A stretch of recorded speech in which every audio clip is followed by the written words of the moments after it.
hian choi moi le pat chung se in an ki le ta a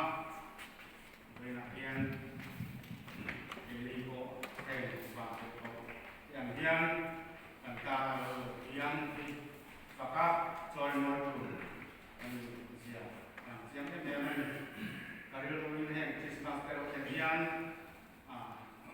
ka nai ko na ti ko ke china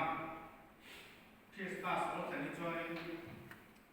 Patien pui kata itu kalam orang ini akan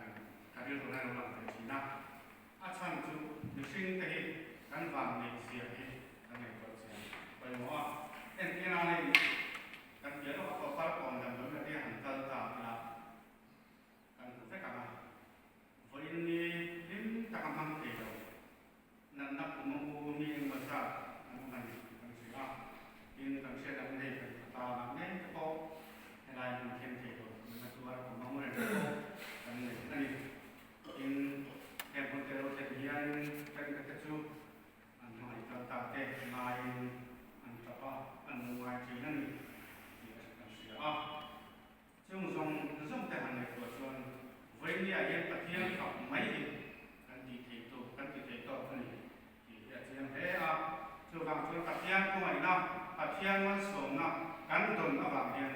ama faka ama choi moi hi kan ti tu ani ti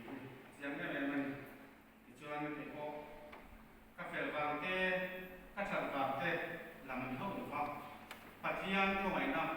kum hei le chen kum tua na pathian nan ru suai na kai ko hian lo ba wang hian pathian fa ka lam ani ti ta le pathian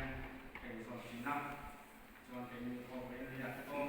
antara yang mencatat berbeda yang di lo mila kan tintung song kan itu song sebagai ko mila tarawih tak sedin itu oyan ini tak ada zatong